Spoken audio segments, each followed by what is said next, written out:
श्रीप्रदोषस्तोत्रम्। जय देव जगन्नाथ, जय शंकर शाश्वत, जय सर्वसुराध्यक्ष, जय सर्वसुरार्चिता, जय सर्वगुणातीता, जय सर्ववरप्रदा, जय नित्यनिराधार, जय विश्वम्भराव्यय, जय विश्वैकवन्देश, जय नागेन्द्रभूषण, जय गौरीपते शंभो, जय चंद्रार्धशेखर, जय कोट्यर्घशंकास,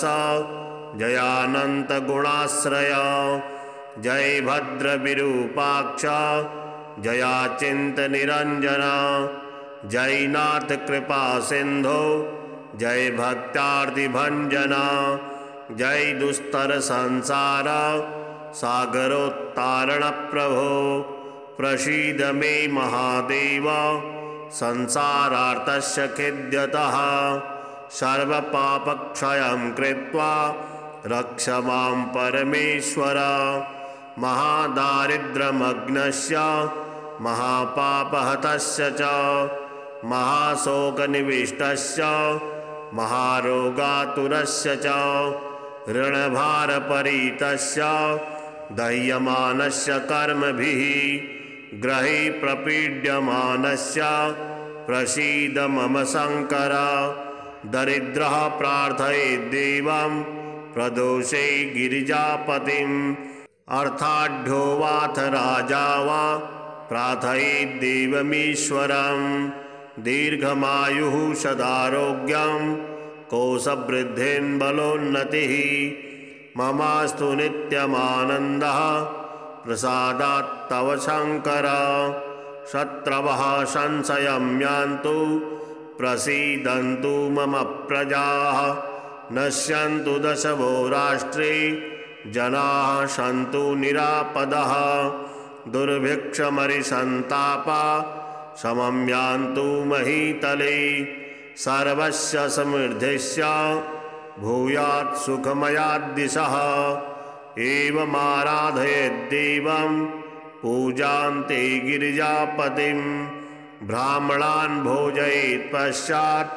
दक्षिणाभिश्च पूजयेत्, सर्वपापक्षयकरी सर्वरोगनिवारणी शिवपूजा मयाख्याता सर्वाभीष्टफलप्रदा,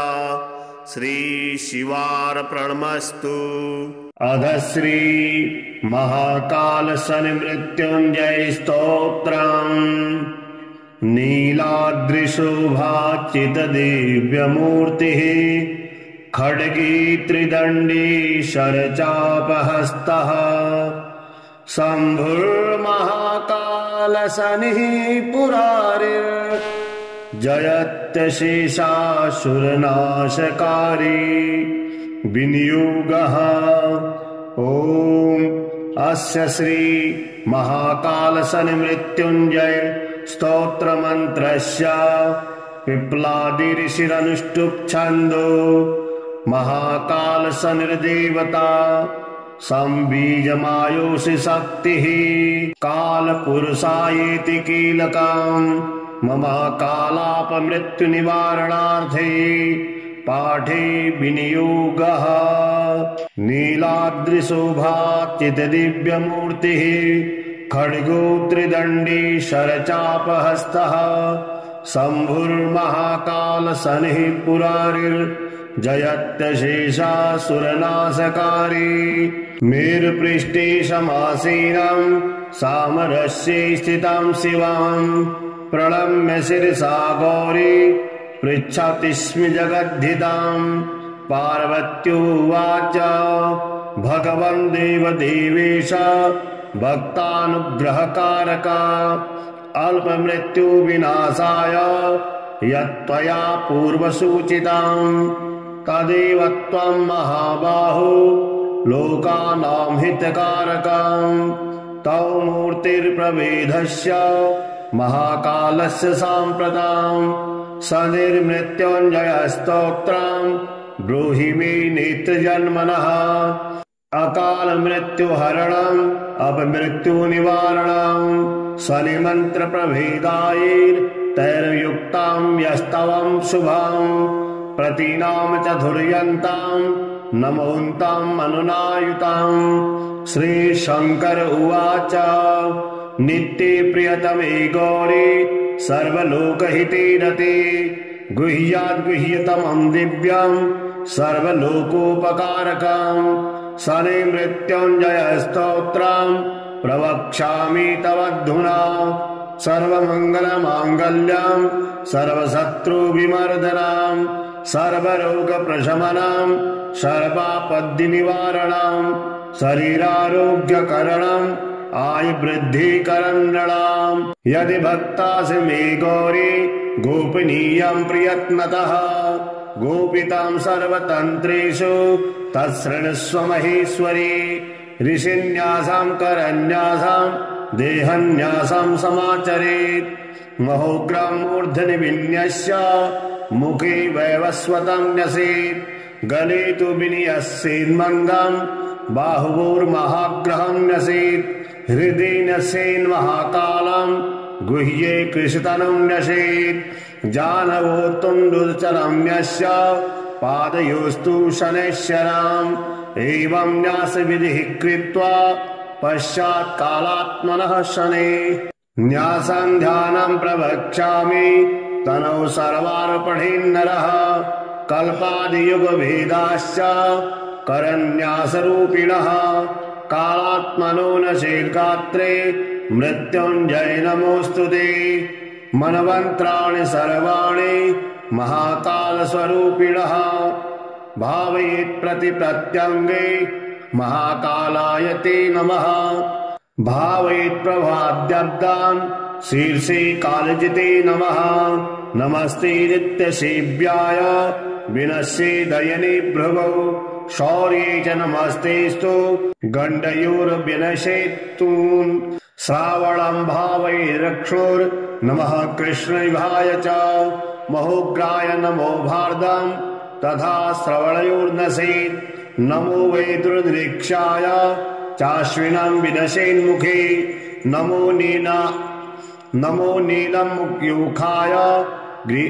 नमो नीलमयूखाय ग्रीवायाम् कार्तिकम् नशेत् मार्गशीर्ष नशेत् बाहुर्महारौद्राय ते नमः ऊर्ध्वलोकनिवासाय पौषम् तु हृदये नशेत् नमः कालप्रबोधाय माघम् वोचोदिनेर्यसेत् मन्दगाय नमो मेढ्रे नश्येत् फाल्गुनम् तथा ऊर्वयोर्नश्येत् चैत्रमासम् नमः शिवोऽस्भवाय च वैशाखम् वीर्येश्जान्वोर्नमः संवर्तकाय च जङ्घयोर्भावे ज्येष्ठम् भैरवाय नमस्तथा आषाढाम् पाद्योश्चैव शनये च नमस्तथा कृष्णपक्षम् च क्रूराय नमः आपदमस्तके नशेदाशीर्ष पादान्ते शुक्लपक्षम् ग्रहाय च नैषेन्मूलम् पादयोश्च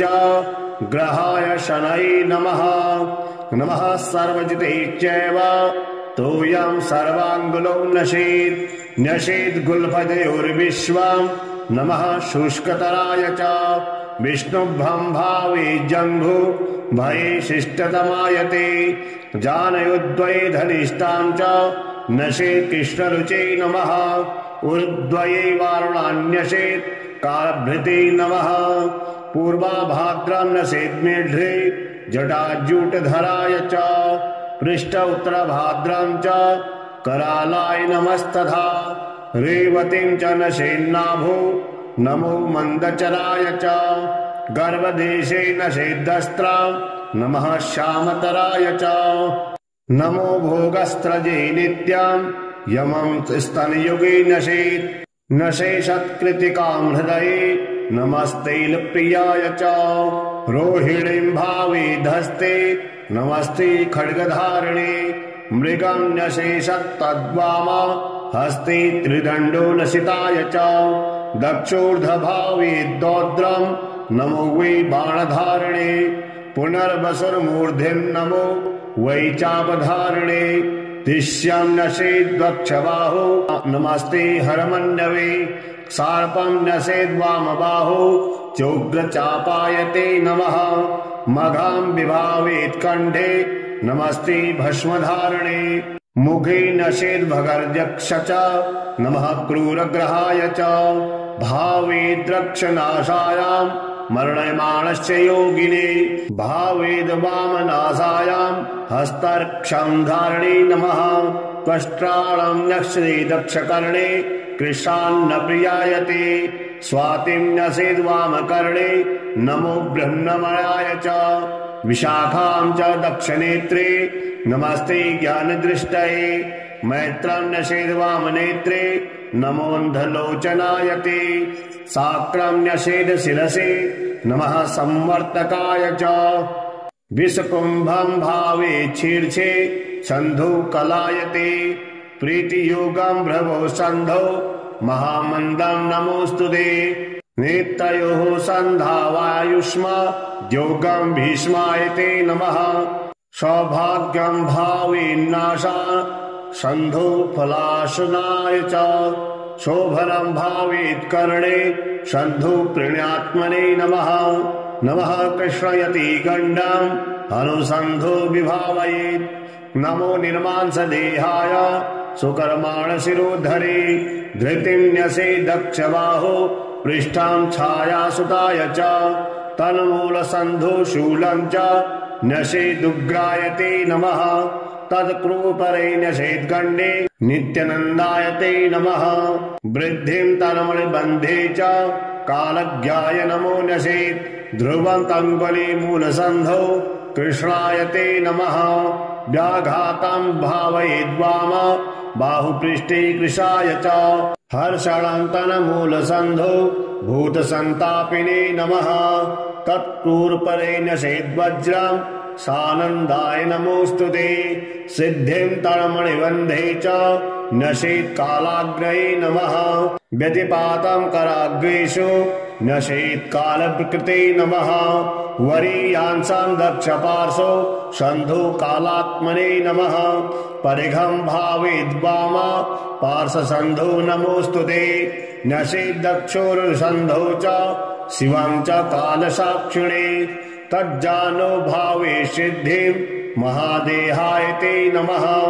साध्यं नशेच्च तद्गुल्फौ सन्धो घोरायते नमः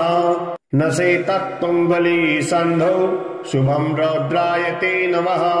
नशेद्वामारुसन्धौ च शुक्लकालविने नमः ब्रह्मयोगं तज्जानो नशेत् सद्योगिने नमः ऐन्द्रं तद्गुल्फसन्धौ च योगाधीशायते नमः नशेतत्तङ्गुलीसन्धौ नमो भव्याय वैधृतां चर्मणि भवकर्णं भावेज्जन्मनो नमः बालवं भावेद्रक्त्रे संहारक नमोऽस्तुते कौलवं भावेदस्ते नमस्ते सर्वभक्षणे तैतिलं भावे नमसे आममांसप्रियायते गरं नशेत्वत्पायां च सर्वग्रासायते नमः नशेद्वणिजं मञ्जायां सर्वान्तक नमोऽस्तुते वीर्ये विभावयेद्विष्टं नमो मन्युग्रतेजसे रुद्रमित्रपितृवसु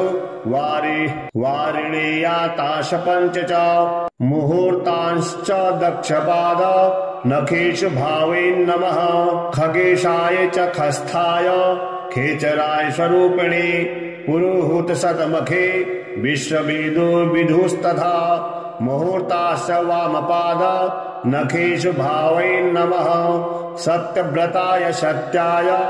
नित्यसत्याय ते नमः सिद्धेश्वर नमस्तुभ्यं योगेश्वर नमोऽस्तुते वह्नि नक्तञ्चराश्चैव वारुणाय यमनुर्नकां मुहूर्ताश्च दक्षहस्त नखेषु भावेन्नमः लग्नोदयाय दीर्घाय मार्गणे दक्षदृष्टये वक्राय चातिक्रूराय नमस्ते वामदृष्टये वामहस्तान्कृवेशन्त्य वर्णेशाय नमोऽस्तुते गिरिसाहिर्बुध्यपूषा जपस्तदास्त्रास्य भावयेत् राशिभोक्त्रे राशिगाय राशिभ्रमणकारिणे राशिनाथाय राशीनां फलदात्रे नमोऽस्तुते। यमाग्रिचन्द्रादितिज विधातृश्च विभावयेत् ऊर्ध्वं हस्तदक्षनखेष्वत्य कालाय ते नमः। तुलोचास्ताय सौम्याय नक्रकुम्भगृहाय च समीरत्वजष्टजीवाश्च विष्णुतिग्मद्युतिन्यसे ऊर्ध्ववामहस्ते नखेष्वन्यग्रहनिवारणे तुष्टाय वरिष्ठाय नमो राहुसखाय च रविवारं ललाटे च नशे भीमदसे नमः। सोमवारं नशेदास्ये नमो मृत्प्रियाय च भौमवारं नशे स्वान्ते नमो ब्रह्मस्वरूपिणे मेधष्टं नशे सौम्यवारं नमो जीवस्वरूपिणे वृषणे गुरुवारं च नमो मन्त्रस्वरूपिणे भृगुवारमलद्वारे नमः प्रलयकारिणे पादयोः शनिवारं च निर्मांसाय नमोऽस्तुते घटिकान्यस्येत् केशेषु नमस्ते सूक्ष्मरूपिणे कालरूपं नमस्तेस्तु सर्वपापप्रणाशकः त्रिपुरस्य वधार्थाय शम्भुजाताय ते नमः। नमः कालशरीराय कालन्युनाय ते नमः। कालहेतु नमस्तुभ्यं कालनन्दाय वै नमः। अखण्डदण्डमानाय त्वनाद्यन्ताय वै नमः। कालदेवाय कालाय कालकालाय ते नमः। निमेषति महाकल्प कालरूपं च भैरवं मृत्युञ्जयं महाकालं नमस्यामि शनैश्चरां दातारं सर्वभव्यानां भक्तानाम् अभयङ्करं मृत्युञ्जयं महाकालं नमस्यामि शनैश्चरं कर्तारं सर्वदुःखानां दुष्टानां भयवर्धनं मृत्युञ्जयं महाकालं नमस्यामि शनैश्चरं तारं ग्रहजातानां फलानामगकारिणां मृत्युञ्जयं महाकालं नमस्यामि शनैश्चरं सर्वेषां मे भूतानां सुखदां साधनमव्ययं मृत्युञ्जयं महाकालं नमस्यामि शनैश्चरं कारणं सुखदुःखानां भावाभावस्वरूपिणं मृत्युञ्जयं महाकालं नमस्यामि शनैश्चरं अकालमृत्युहरणमपमृत्युनिवारणं मृत्युञ्जयं महाकालं नमस्यामि शनैश्चरं कालरूपेण संसार भक्ष्यन्तं महग्रहं मृत्युञ्जयं महाकालं नमस्यामि शनैश्चरं दुर्निक्षं स्थूलरूपं भीषणं दीर्घलोचनं मृत्युञ्जयं महाकालं नमस्यामि शनैश्चरं ग्रहाणां ग्रहभूतं च सर्वग्रहनिवारणं मृत्युञ्जयं महाकालं नमस्यामि शनैश्चरं कालस्य वशगा सर्वे न कालः कस्यचिद्वशः तस्मात् त्वं कालपुरुषं प्रणतोऽस्मि शनैश्चरं कालदेव जगत्सर्वं काल एव विलीयते कालरूपं स्वयं स्वम्भुः कालात्मा ग्रहदेवता चण्डीषु रुद्रदाकन्या क्रान्तचण्डीष उच्यते विद्युदाकलितो नद्यां समारूढो रसाधिपः चण्डीशः सुप्तसंयुक्तो जिह्वायां ललितः पुनः शतजस्तामशेषोभिः स्थिरात्मा विद्युतायुतः नमोऽनन्तो मनोरित्येष शनितुष्टिकरः शिवे आद्यन्तेष्टोत्तरशतं मनोमेनं जपे नरः यः पठे शृणुयादपि ध्यात्वा सम्पूज्य भक्तितः तस्य मृत्युभयं चैव सद्वर्षावधिको प्रिये ज्वरा सर्वे विनश्यन्ति दद्रुविस्फोटकच्छुकाः दिवा सौरिं स्मरेत्रात्रो महाकालं यजन् पठेत् जन्मक्षेदासौरिर्जपेदेत् सहस्रकां वेदके वामवेदे वा जपे अर्धसहस्रकां द्वितीये द्वादशे मन्दे तनोवाचाष्टमीपि वा तद्रासो भवेद्यावत् पठेत्तावद्दिनावधिः चतुर्थे दशमे वापे सप्तमे नवपञ्चमे गोचरे जन्म लग्नेशे दशासन्तर्दशासु च गुरुलाघव ज्ञानेन पठेद्दावृत्तिसंख्यका सदमेकान्त्रयं वामं सद्युग्मं कदाचन आपदस्तस्य न स्यान्ते पापानि च भयं भवेत् महाकाले पीठे अथवा जलसन्निधौ पुण्यक्षेत्रे स्थमूले तैलकुम्भाग्रतो गृहे नियमेकवत्तेन ब्रह्मचर्येण मौनिना श्रोतव्यं पठितव्यं च साधकानां सुखावहम् परं स्वस्तयनं पुण्यं स्तोत्रं मृत्युञ्जयाभिधम् कालक्रमेण कथितं न्यासक्रमसमन्वितां प्रातः काले शुचिर्भूत्वा पूजायां च निशामुखे पठतां नैव दुष्टेभ्यो व्याघ्रसर्पादितो भयाम् नाग्रतो च जलाद्वायुर्देशे देशान्तरेऽथवा नाकाले मरणं तेषां नापि मृत्युभयं भवेत् आयुर्वर्षशतं साग्रं भवन्ति चिरजीविनः नान्तः परतरं स्तोत्रं सनेतुष्टिकरं महत् शान्तिकं शीघ्रफलदं स्तोत्रमेतन्मयोद्दितं तस्मात् सर्वप्रयत्नेन यदिच्छेदात्मनो हितं कथनीयं महादेवी नैवा भक्तस्य कस्यचित्। जय देव जगन्नाथ जय शंकर शाश्वता जय सर्वसुराध्यक्ष जय सर्वसुरार्चिता जय सर्वगुणातीता जय सर्ववरप्रदा जय नित्यनिराधार जय विश्वाम्भराव्यया जय विश्वैकवन्देश जय नागेन्द्रभूषणा जय गौरीपते शम्भो जय चन्द्रार्धशेखर जय कोट्यर्घशङ्कास जयानन्तगुणाश्रय जय भद्रविरूपाक्ष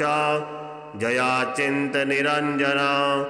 जय नाथ कृपा सिन्धो जय भक्त्यार्तिभञ्जन जय दुस्तर संसार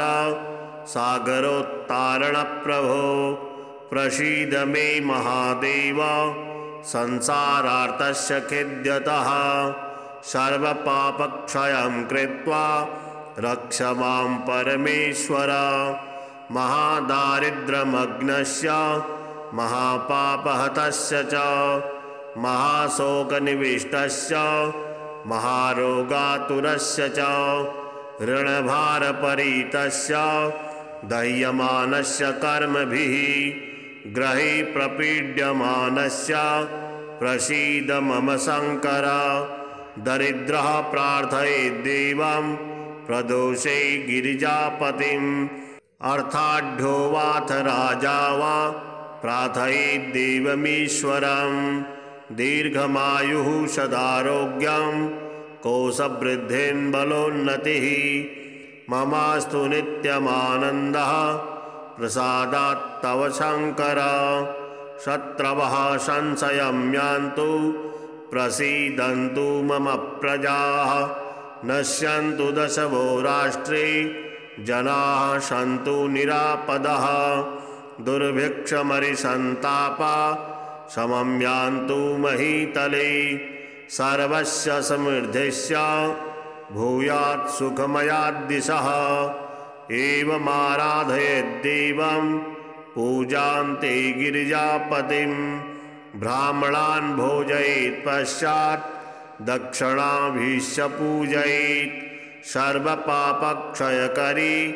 सर्वरोगनिवारणी शिवपूजा मयाख्याता सर्वाभीष्टफलप्रदा श्रीशिवार्पणमस्तु। अध श्री महाकाल शनिमृत्युञ्जय स्तोत्रम् नीलाद्रिशोभाचितदिव्यमूर्तिः खड्गी त्रिदण्डी शरचापहस्तः शम्भुर्महाकाल शनिः पुरारिर्जयत्यशेषासुरनाशकारी विनियोगः। ॐ अस्य श्री महाकाल शनि मृत्युंजय स्तोत्रमन्त्रस्य पिप्लादिऋषिरनुष्टुप् छन्दो महाकालसनिर्देवता संबीजमायोषि शक्तिः कालपुरुषायेति कीलकम् मम कालापमृत्युनिवारणार्थे पाठे विनियोगः नीलाद्रिशोभाचितदिव्यमूर्तिः खड्गो त्रिदण्डी शरचापहस्तः शम्भुर्महाकालशनिः पुरारिर्जयत्यशेषासुरनाशकारी मेरुपृष्ठे समासीनं सामरस्ये स्थितं शिवं प्रणम्य शिरसा गौरी पृच्छति स्म जगद्धितां पार्वत्युवाच भगवन् देवदेवेश भक्तानुग्रहकारका अल्पमृत्युविनाशाय यत्त्वया पूर्वसूचितं तदेव त्वं महाबाहो लोकानां हितकारकं तौ मूर्तिर्प्रभेदस्य महाकालस्य साम्प्रतां सनिर्मृत्युञ्जयस्तोत्रं ब्रूहि मे नेत्रजन्मनः अकालमृत्युहरणम् अपमृत्युनिवारणम् शनिमन्त्रप्रभेदायैर्तैर्युक्तां यस्तवं शुभं प्रतीनां चतुर्यन्तां नमोऽन्ताम् अनुनायुतां श्रीशङ्कर उवाच नित्ये प्रियतमे गौरी सर्वलोकहिते रते गुह्याद्गुह्यतमं दिव्यं सर्वलोकोपकारकं शनिमृत्युञ्जयस्तोत्रं प्रवक्ष्यामि तवद्धुना सर्वमङ्गलमाङ्गल्यं सर्वशत्रुविमर्दनं सर्वरोगप्रशमनं सर्वापद्निवारणं शरीरारोग्यकरणं आयुवृद्धिकरं नृणां यदि भक्तासि मे गौरी गोपनीयं प्रयत्नतः गोपितां सर्वतन्त्रेषु तत्शृणुष्व महेश्वरी ऋषिन्यासां करन्यासां देहन्यासां समाचरेत् महोग्रं मूर्धनि विन्यस्य मुखे वैवस्वतं न्यसेत् गले तु विनियस्येन्मन्दं बाहुवोर्महाग्रहं न्यसेत् हृदि न्यसेन्महाकालं गुह्ये कृशतनं न्यसेत् जानवो तुण्डुचरं न्यस्य पादयोस्तु शनैश्चराम् एवं न्यासविधिः कृत्वा पश्चात् कालात्मनः शनैः न्यासं ध्यानं प्रवक्ष्यामि तनौ सर्वार्पणेन्नरः कल्पादियुगभेदाश्च करन्यासरूपिणः कालात्मनो नशेर्गात्रे मृत्युञ्जय नमोऽस्तु ते मनवन्त्राणि सर्वाणि महाकालस्वरूपिणः भावयेत् प्रतिप्रत्यङ्गे महाकालाय ते नमः भावयेत् प्रभाद्यब्दान् शीर्षे कालजिते नमः नमस्ते नित्यसेव्याय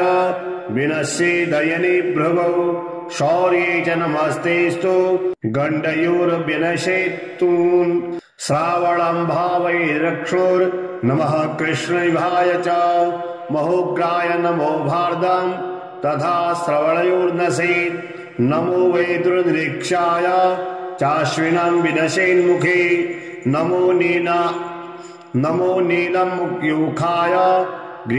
नमो नीलमयूखाय ग्रीवायां कार्तिकं नसेत् मार्गशीर्ष नसेत् प्राहुर्महारौद्राय ते नमः ऊर्ध्वलोकनिवासाय पौषं तु हृदये नसेत् नमः कालप्रबोधाय माघं वोचोदिनेर्यसेत् मन्दगाय नमो मेढ्रे नश्येत् फाल्गुनं तथा ऊर्वयोर्नश्येत् चैत्रमासं नमः शिवोऽस्वभावाय च वैशाखं वीर्येश्जान्वोर्नमः संवर्तकाय च जङ्घयोर्भावे ज्येष्ठं भैरवाय नमस्तथा आषाढां पाद्योश्चैव शनये च नमस्तथा कृष्णपक्षं च क्रूराय नमः आपदमस्तके नशेदाशीर्षपादान्ते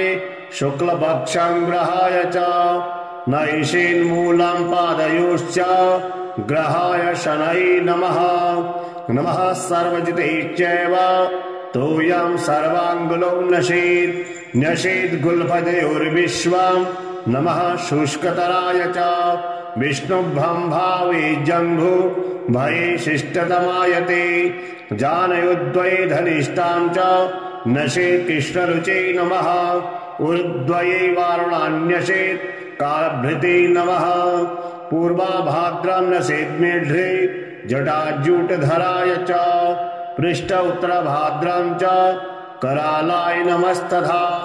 रेवतीं च नशेन्नाभो नमो मन्दचराय च गर्भदेशे नशेद्दस्त्रां नमः श्यामतराय च नमो भोगस्त्रजे नित्यं यमं स्तनयुगे नशेत् नशेषत्कृतिकां हृदये नमस्तैलप्रियाय च रोहिणीं भावे धस्ते नमस्ते खड्गधारिणे मृगं नशेषत्तद्वामा हस्ते त्रिदण्डो नशिताय च दक्षोर्धभावे दौद्रं नमो वै बाणधारिणे पुनर्वसुर्मूर्धिं नमो वै चापधारिणे तिष्यं नशेद्वक्षबाहो नमस्ते हरमण्डवे सार्पं नशेद्वामबाहो चोग्रचापायते नमः मघां विभावेत्कण्ठे नमस्ते भस्मधारिणे मुखे नशेद्भगर्यक्ष च नमः क्रूरग्रहाय च भावेद्रक्षनाशायां मरणयमाणस्य योगिने भावेद वामनाशायां हस्तर्क्षं धारिणे नमः त्वष्ट्राणं नक्षते दक्षकर्णे कृशान्न प्रियायते स्वातिं नसेद्वामकर्णे नमो ब्रह्ममयाय च विशाखां च दक्षनेत्रे नमस्ते ज्ञानदृष्टये मैत्रं नशेद्वामनेत्रे नमोऽन्धलोचनाय ते साक्रं नशेदशिरसे नमः संवर्तकाय च विषकुम्भं भावे शीर्षे सन्धुकलायते प्रीतियोगं भ्रवो सन्धौ महामन्दं नमोऽस्तुते नेत्रयोः सन्धावायुष्मा योगं भीष्मायते नमः सौभाग्यं भावेन्नाशा सन्धो फलाशनाय च शोभनं भावेत्कर्णे सन्धो प्रणयात्मने नमः नमः कृष्णयति गण्डं हनुसन्धो विभावयेत् नमो निर्मांसदेहाय सुकर्माणशिरोधरे धृतिं न्यसे दक्षबाहो पृष्ठं छायासुताय च तन्मूलसन्धो शूलं च न्यसेदुग्रायते नमः तत्क्रूपरे न्यसेद्गण्डे नित्यानन्दायते नमः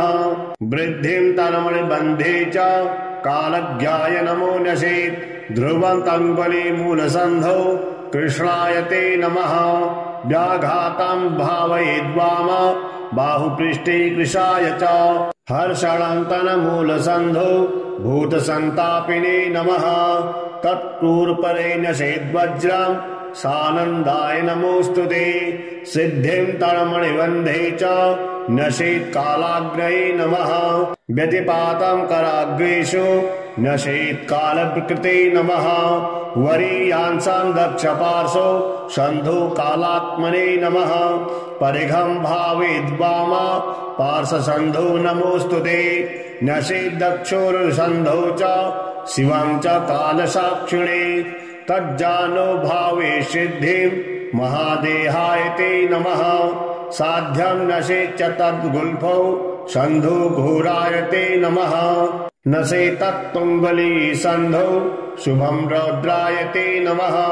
नशेद्वामारुसन्धौ च शुक्लकालविदे नमः ब्रह्मयोगं तज्जानो नशेत् सद्योगिने नमः ऐन्द्रं तद्गुल्फसन्धौ च योगाधीशाय ते नमः नशेततम्बुली सन्धौ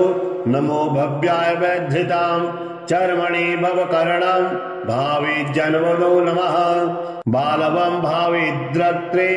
संहारक नमोऽस्तुते कौलवं भावी दस्ति नमस्ते सर्वभक्षणे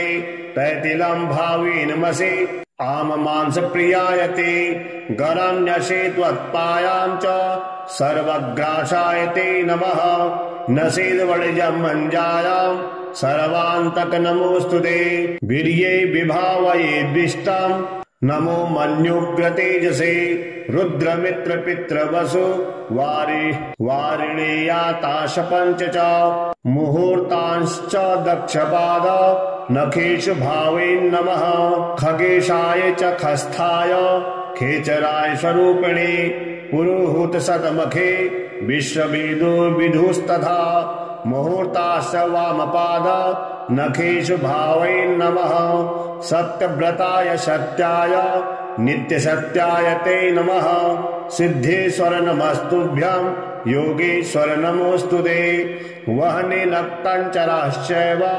वारुणाय यमनोर्नकाम् मुहूर्ताश्च दक्षहस्त नखेषु भावे नमः लग्नोदयाय दीर्घाय मार्गणे दक्षदृष्टये वक्राय चातिक्रूराय नमस्ते वामदृष्टये वामहस्तान्कृवेशान्त्य वर्णेशाय नमोऽस्तुते गिरिसाहिर्बुध्यपूषा जपस्तत्रास्त्राश भावयेत् राशिभोक्त्रे राशिगाय राशिभ्रमणकारिणे राशिनाथाय राशीनां फलदात्रे नमोऽस्तुते यमाग्रिचन्द्रादितिज विधातृश्च विभावयेत् ऊर्ध्वं हस्तदक्षनखेष्वत्य कालाय ते नमः तुलोचास्ताय सौम्याय नक्रकुम्भगृहाय च समीरत्वजष्टजीवाश्च विष्णुतिग्मद्युतिन्यसेत् ऊर्ध्ववामहस्ते नखेष्वन्यग्रह निवारणे तुष्टाय वरिष्ठाय नमो राहुसखाय च रविवारं ललाटे च नशेद् भीमदसे नमः सोमवारं नशेदास्ये नमो मृत्युप्रियाय च भौमवारं नशे स्वान्ते नमो ब्रह्मस्वरूपिणे मेधष्ट्यं नशे सौम्यवारं नमो जीवस्वरूपिणे वृषणे गुरुवारं च नमो मन्त्रस्वरूपिणे भृगुवारमलद्वारे नमः प्रलयकारिणे पादयोः शनिवारं च निर्मांसाय नमोऽस्तुते घटिकान्यस्येत् केशेषु नमस्ते सूक्ष्मरूपिणे कालरूपं नमस्तेस्तु सर्वपापप्रणाशकः त्रिपुरस्य वदार्थाय शम्भुजाताय ते नमः नमः कालशरीराय कालन्यूनाय ते नमः कालहेतु नमस्तुभ्यं कालनन्दाय वै नमः अखण्डदण्डमानाय त्वनाद्यन्ताय वै नमः कालदेवाय कालाय कालकालाय ते नमः निमेषति महाकल्प कालरूपं च भैरवं मृत्युञ्जयं महाकालं नमस्यामि शनैश्चरां दातारं सर्वभव्यानां भक्तानां अभयङ्करं मृत्युञ्जयं महाकालं नमस्यामि शनैश्चरं कर्तारं सर्वदुःखानां दुष्टानां भयवर्धनं मृत्युञ्जयं महाकालं नमस्यामि शनैश्चरं तारं ग्रहजातानां फलानामगकारिणां मृत्युञ्जयं महाकालं नमस्यामि शनैश्चरं सर्वेषां मे भूतानां सुखदां साधनमव्ययं मृत्युञ्जयं महाकालं नमस्यामि शनैश्चरं कारणं सुखदुःखानां भावाभावस्वरूपिणं मृत्युञ्जयं महाकालं नमस्यामि शनैश्चरं अकालमृत्युहरण मृत्युनिवारणं मृत्युञ्जयं महाकालं नमस्यामि शनैश्चरं कालरूपेण संसार भक्ष्यन्तं महाग्रहं मृत्युञ्जयं महाकालं नमस्यामि शनैश्चरं दुर्निक्षं स्थूलरूपं भीषणं दीर्घलोचनं मृत्युञ्जयं महाकालं नमस्यामि शनैश्चरं ग्रहाणां ग्रहभूतं च सर्वग्रहनिवारणं मृत्युञ्जयं महाकालं नमस्यामि शनैश्चरं कालस्य वशगा सर्वे न कालः कस्यचिद्वशः तस्मात् त्वां कालपुरुषं प्रणतोऽस्मि शनैश्चरां कालदेव जगत्सर्वं काल एव विलीयते कालरूपं स्वयं स्वम्भुः कालात्मा ग्रहदेवता चण्डीशो रुद्रदा कन्या क्रान्तचण्डीश उच्यते विद्युदाकलितो नद्यां समारूढो रसाधिपः चण्डीशः सुक्तसंयुक्तो जिह्वायां ललितः पुनः शतजस्तामशेषोभिः स्थिरात्मा विद्युतायुतः नमोऽनन्तो मनोरित्येष शनितुष्टिकरः शिवे आद्यन्तेष्टोत्तरशतं मनोमेनं जपे नरः यः पठे शृणुयादपि ध्यात्वा सम्पूज्य भक्तितः तस्य मृत्युभयं चैव सद्वर्षावधिको प्रिये ज्वरा सर्वे विनश्यन्ति दद्रुविस्फोटकच्छुकाः दिवा सौरिं स्मरेद्रात्रौ महाकालं यजन् पठेत् जन्मच्छेदासौरिर्जपेदेत् सहस्रकाम् वेदके वामवेदे वा जपे अर्धसहस्रकाम् द्वितीये द्वादशे मन्दे तनोवाचाष्टमीपि वा तद्रासो भवेद्यावत् पठेत्तावद्दिनावधि चतुर्थे दशमे वापे सप्तमे नवपञ्चमे गोचरे जन्म लग्नेशे दशासन्तर्दशासु च गुरुलाघव ज्ञानेन पठेद्दावृत्तिसङ्ख्यका शतमेकान्त्रयं वामं सद्युग्मं कदाचन आपदस्तस्य न स्यान्ते पापानि च भयं भवेत् महाकालये पीठे अथवा जलसन्निधौ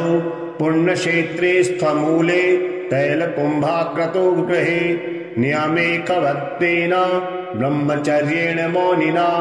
श्रोतव्यं पठितव्यं च साधकानां सुखावहम् परं स्वस्थयनं पुण्यं स्तोत्रं मृत्युञ्जयाभिधम् कालक्रमेण कथितं न्यासक्रमसमन्वितां प्रातः काले शुचिर्भूत्वा पूजायां च निशामुखे पठतां नैव दुष्टेभ्यो व्याघ्रसर्पादितो भयाम् नाग्रतो च जलाद्वायुर्देशे देशान्तरेऽथवा नाकाले मरणं तेषां नापमृत्युभयं भवेत् आयुर्वर्षशतं साग्रं भवन्ति चिरजीविनः नान्तः परतरं स्तोत्रं सलितुष्टिकरं महत् शान्तिकं शीघ्रफलदं स्तोत्रमेतन्मयोदितं तस्मात् सर्वप्रयत्नेन यदिच्छेदात्मनो हितं कथनीयं महादेवी नैवा भक्तस्य कस्यचित्। जय देव जगन्नाथ जय शंकर शाश्वता जय सर्वसुराध्यक्ष जय सर्वसुरार्चिता जय सर्वगुणातीता जय सर्ववरप्रदा जय नित्यनिराधारा जय विश्वम्भराव्यया जय विश्वैकवन्देशा जय नागेन्द्रभूषणा जय गौरीपते शम्भो जय चन्द्रार्धशेखरा जय कोट्यर्घशङ्कासा जयानन्तगुणाश्रया जय भद्रविरूपाक्ष जयाचिन्तनिरञ्जना जय नाथ कृपा सिन्धो जय भक्त्यार्तिभञ्जना जय दुस्तर संसार सागरोत्तारणप्रभो प्रसीद मे महादेव संसारार्तस्य खिद्यतः सर्वपापक्षयं कृत्वा रक्ष मां परमेश्वर महादारिद्र्यमग्नस्य महापापहतस्य च महाशोकनिविष्टस्य महारोगातुरस्य च ऋणभारपरीतस्य दह्यमानस्य कर्मभिः ग्रहे प्रपीड्यमानस्य प्रसीद मम शङ्कर दरिद्रः प्रार्थयेद्देवं प्रदोषे गिरिजापतिम् अर्थाढ्यो वाथ राजा वा प्रार्थयेद्देवमीश्वरम् दीर्घमायुः सदारोग्यं कोशवृद्धिं बलोन्नतिः ममास्तु नित्यमानन्दः प्रसादात् तव शङ्कर शत्रवः संशयं यान्तु प्रसीदन्तु मम प्रजाः नश्यन्तु दशवो राष्ट्रे जनाः सन्तु निरापदः दुर्भिक्षमरिसन्तापा समं यान्तु महीतले सर्वस्य समृद्धिस्य भूयात् सुखमयाद्दिशः एवमाराधयेद्देवं पूजान्ते गिरिजापतिं ब्राह्मणान् भोजयेत् पश्चात् दक्षिणाभिश्च पूजयेत् सर्वपापक्षयकरी सर्वरोगनिवारणी शिवपूजा मयाख्याता सर्वाभीष्टफलप्रदा श्रीशिवार्पणमस्तु। अध श्री महाकाल सन्मृत्युञ्जय स्तोत्रम् नीलाद्रिशोभाचित दिव्यमूर्तिः खड्गी त्रिदण्डी शरचापहस्तः शम्भुर्महाकाल शनिः पुरारिर् जयत्यशेषासुरनाशकारी विनियोगः। ॐ अस्य श्री महाकाल सन्मृत्युञ्जय स्तोत्रमन्त्रस्य पिप्लादि ऋषिरनुष्टुप् छन्दो महाकाल सन्निर्देवता संबीजमायोषि शक्तिः कालपुरुषायेति कीलकम् मम कालापमृत्युनिवारणार्थे पाठे विनियोगः। नीलाद्रिशोभाचित दिव्यमूर्तिः खड्गो त्रिदण्डी शरचापहस्तः शम्भुर्महाकाल शनिः पुरारिर्जयत्यशेषासुरनाशकारी मेरुपृष्ठे समासीनं सामरस्ये स्थितं शिवम् प्रणम्य शिरसा गौरी पृच्छति स्म जगद्धिताम् पार्वत्युवाच भगवन् देवदेवेश भक्तानुग्रहकारका अल्पमृत्युविनाशाय यत्त्वया पूर्वसूचितम् तदेव त्वं महाबाहो लोकानां हितकारकम् तव मूर्तिर्प्रभेदस्य महाकालस्य साम्प्रताम् सनिर्मृत्युञ्जयस्तोत्रम् ब्रूहि मे नेत्रजन्मनः अकालमृत्युहरणम् अपमृत्युनिवारणम् शनिमन्त्रप्रभेदायैर्तैर्युक्तां यस्तवं शुभम् प्रतीनां चतुर्यन्ताम् नमोऽन्ताम् अनुनायुताम्। श्रीशङ्कर उवाच नित्ये प्रियतमे गौरी सर्वलोकहिते रते गुह्याद्गुह्यतमम् दिव्यम् सर्वलोकोपकारकम् शनिमृत्युञ्जयस्तोत्रम् प्रवक्ष्यामि तवद्धुना सर्वमङ्गलमाङ्गल्यम् सर्वशत्रुविमर्दनम् सर्वरोगप्रशमनम् सर्वापद्निवारणम् शरीरारोग्यकरणम् आयुवृद्धिकरम् नृणाम्। यदि भक्तासि मे गौरी गोपनीयम् प्रयत्नतः गोपिताम् सर्वतन्त्रेषु तत्शृणुष्व महेश्वरी ऋषिन्यासाम् करन्यासाम् देहन्यासाम् समाचरेत् महोग्रम् मूर्धनि विन्यस्य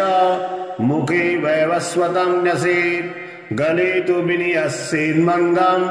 बाहुवोर्महाग्रहम् न्यसेत् हृदि न्यस्येन्महाकालम् गुह्ये कृशतनुम् न्यसेत् जानवो तुण्डुचलम् न्यस्य पादयोस्तु शनैश्चराम् एवम् न्यासविधिः कृत्वा पश्चात् कालात्मनः शनैः न्यासम् ध्यानम् प्रवक्ष्यामि तनौ सर्वार्पणेन्नरः कल्पादियुगभेदाश्च करन्यासरूपिणः कालात्मनो नशेर्गात्रे मृत्युञ्जय नमोऽस्तु ते मनमन्त्राणि सर्वाणि महाकालस्वरूपिणः भावयेत् प्रतिप्रत्यङ्गे महाकालाय ते नमः भावयेत् प्रभाद्यब्दान् शीर्षे कालजिते नमः नमस्ते नित्यसेव्याय विनश्ये दयने भ्रुवौ शौर्ये च नमस्तेस्तु गण्डयोर्विनशेत्तून् श्रावणं भावैरक्षोर्नमः कृष्णविभाय च महोग्राय नमो भारदम् तथा श्रवणयोर्नशेत् नमो वैदुर्निरीक्षाय चाश्विनं विनशेन्मुखे नमो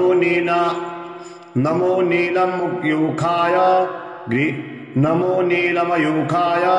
ग्रीवायां कार्तिकं नशेत् मार्गशीर्ष नशेत् प्राहुर्महारुद्राय ते नमः ऊर्ध्वलोकनिवासाय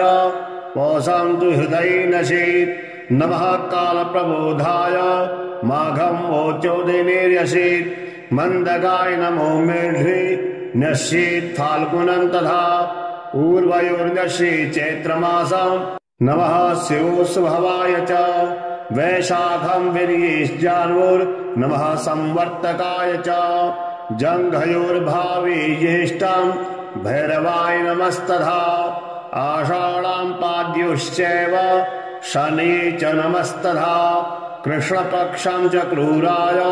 नमः आपदमस्तके नशेदाशीर्षपादान्ते शुक्लपक्षं ग्रहाय च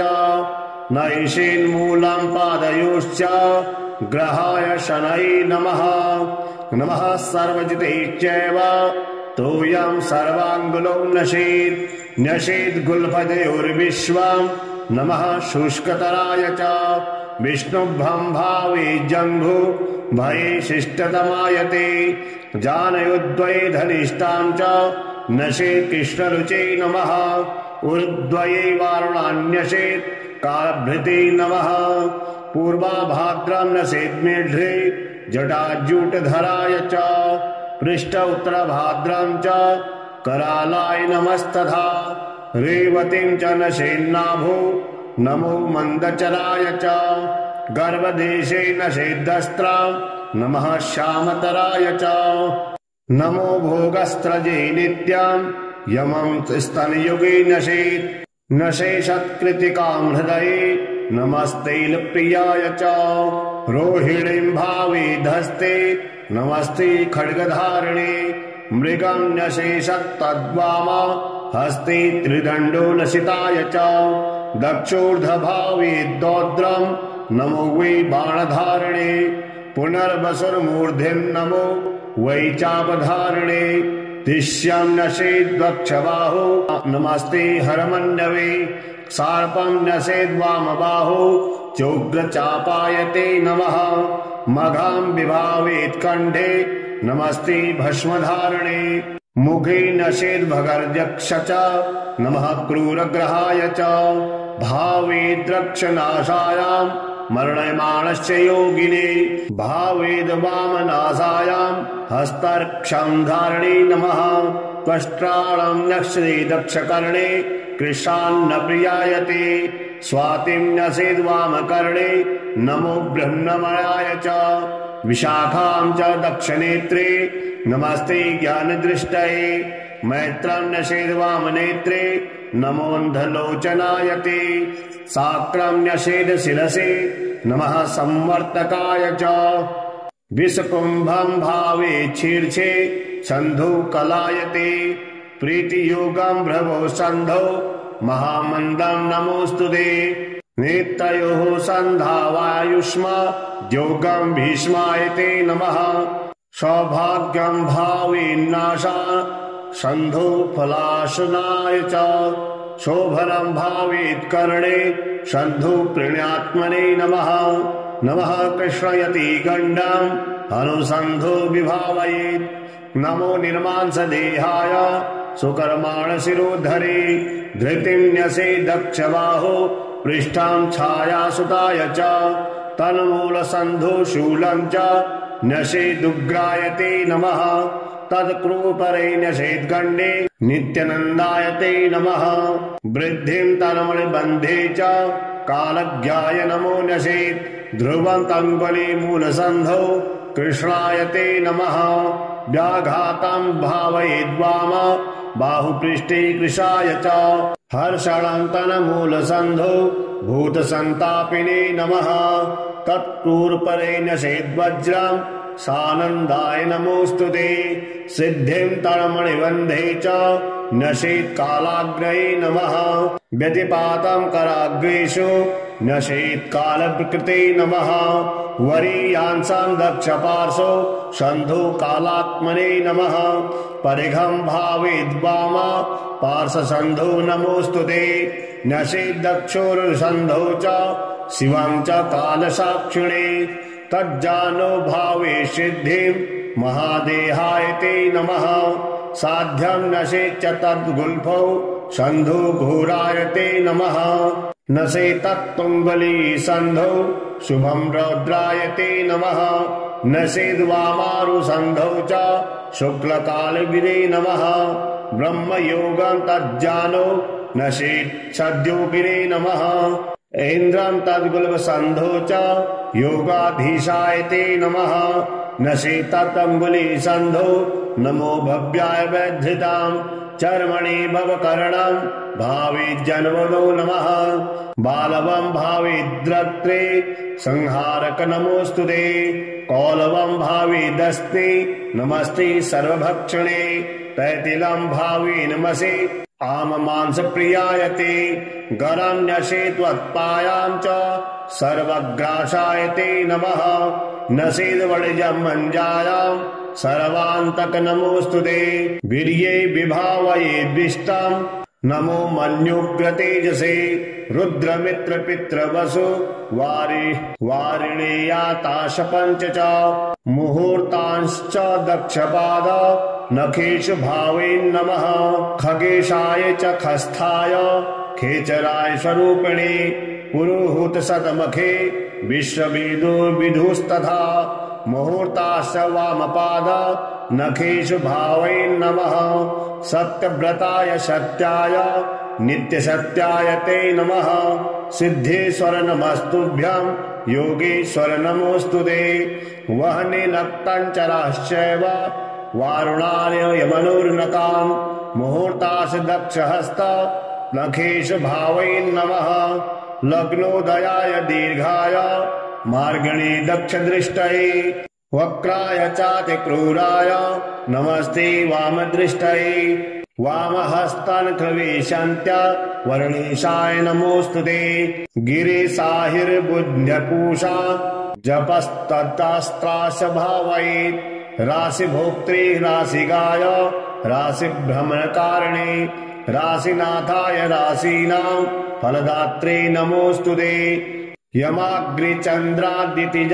विधातृश्च विभावयेत् ऊर्ध्वं हस्तदक्षनखेष्वत्य कालाय ते नमः तुलोचास्ताय सौम्याय नक्रकुम्भगृहाय च समीरत्वजष्टजीवाश्च विष्णुतिग्माद्युतिन्यसेत् ऊर्ध्ववामहस्ते नखेष्वन्यग्रहनिवारणे तुष्टाय वरिष्ठाय नमो राहुसखाय च रविवारं ललाटे च नशेद् भीमदसे नमः सोमवारं नशेदास्ये नमो मृत्युप्रियाय च भौमवारं नशे स्वान्ते नमो ब्रह्मस्वरूपिणे मेधष्टं नशे सौम्यवारं नमो जीवस्वरूपिणे वृषणे गुरुवारं च नमो मन्त्रस्वरूपिणे भृगुवारमलद्वारे नमः प्रलयकारिणे पादयोः शनिवारं च निर्मांसाय नमोऽस्तुते घटिकान्यस्येत् केशेषु नमस्ते सूक्ष्मरूपिणे कालरूपं नमस्तेस्तु सर्वपापप्रणाशकः त्रिपुरस्य वधार्थाय शम्भुजाताय ते नमः नमः कालशरीराय कालन्युनाय ते नमः कालहेतु नमस्तुभ्यं कालनन्दाय वै नमः अखण्डदण्डमानाय त्वनाद्यन्ताय वै नमः कालदेवाय कालाय कालकालाय ते नमः निमेषति महाकल्प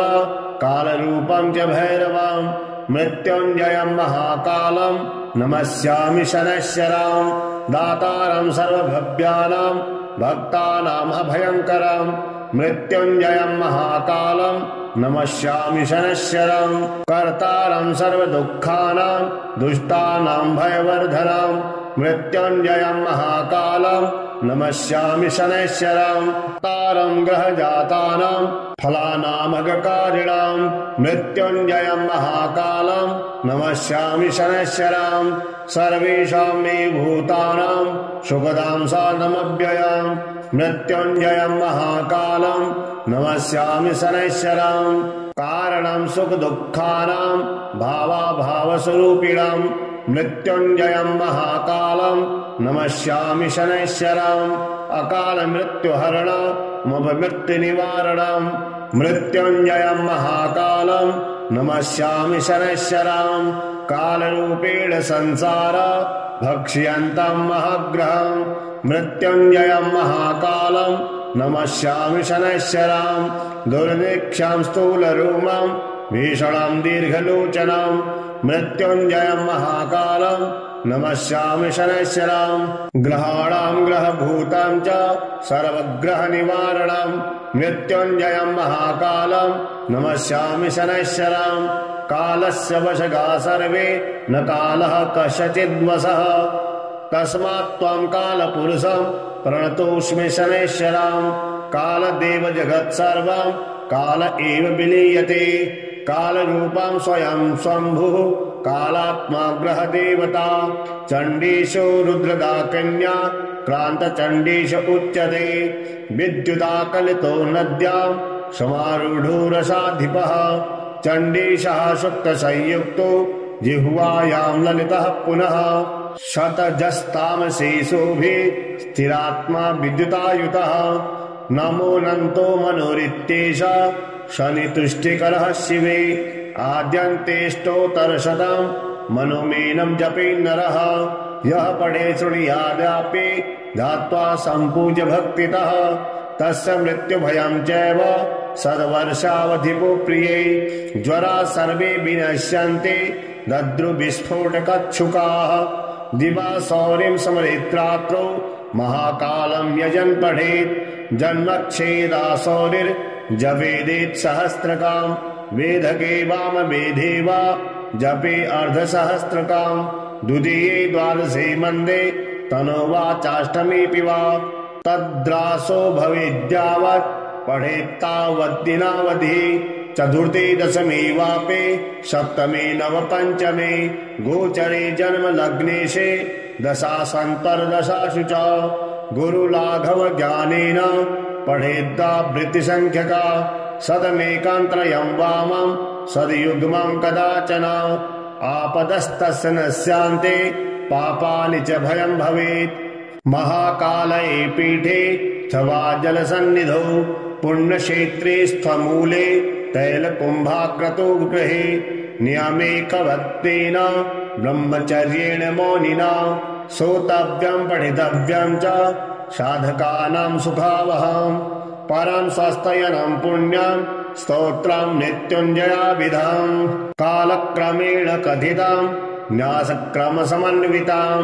प्रातः काले शुचिर्भूत्वा पूजायां च निशामुखे पठतां नैव दुष्टेभ्यो व्याघ्रसर्पादितो भयाम् नाग्रतो च जलाद्वायुर्देशे देशान्तरेऽथवा नाकाले मरणं तेषां नापि मृत्युभयं भवेत् आयुर्वर्षशतं साग्रं भवन्ति चिरजीविनः नान्तः परतरं स्तोत्रं शनितुष्टिकरं महत् शान्तिकं शीघ्रफलदं स्तोत्रमेतन्मयोद्दितं तस्मात् सर्वप्रयत्नेन यदिच्छेदात्मनो हितं कथनीयं महादेवी नैवा भक्तस्य कस्यचित्